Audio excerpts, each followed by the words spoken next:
اسپتالوں کی نجکاری کے خلاف لاہور کے ڈاکٹرز سراپا احتجاج بن گئے۔ حکومتی پالیسیوں کے خلاف ڈاکٹرز کی جانب سے گرینڈ ہیلتھ الائنس کے زیر اہتمام ریلی نکالی گئی۔ ان کے مطالبات کیا ہیں، جانیں گے نعمان لیاقت کی رپورٹ میں۔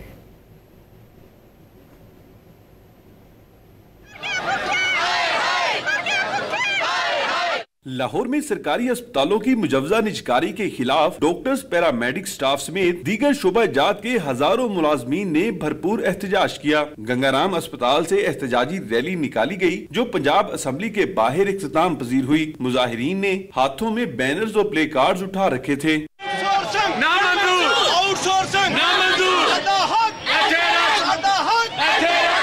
مظاہرین نے شدید رد عمل کا اظہار کرتے ہوئے کہا کہ اسپتالوں کی نجکاری سے حکومت ملازمین کا معاشی قتل کر رہی ہے، جبکہ ایک نوٹیفیکیشن کے ذریعے سینکڑوں ملازمین کو بے روزگار کر دیا گیا۔ وہ لوگ جن کے بارے میں کوئی ایکسپلینیشن نہیں ہے، کوئی شوکاز نہیں ہے، وہ اپنی ڈیوٹیوں پہ موجود ہیں، رات کو ایک لیٹر کے ذریعے آپ ان کو فارغ کر دیتے ہیں۔ آلموسٹ ہزاروں نہیں، سینکڑوں نہیں، ہزاروں نہیں، لاکھوں ملازمین فارغ کیے گئے، جن میں ایڈہاک پہ ہیں، کانٹریکٹ پہ ہیں، پی پی ایس سی کے پکے ملازمین ہیں، جن کو پتہ نہیں ایک سمپل ایک رات کو نوٹیفیکیشن نکالا گیا ہے کہ جی آپ سب فارغ ہیں۔ ریلی میں شریک مظاہرین نے خبردار کیا کہ اگر ان کے جائز مطالبات نہ مانے گئے تو پھر احتجاج کا دائرہ کار وسیع کریں گے۔ کیمرامین محمد وقاص کے ساتھ نعمان لیاقت، ڈون نیوز لاہور۔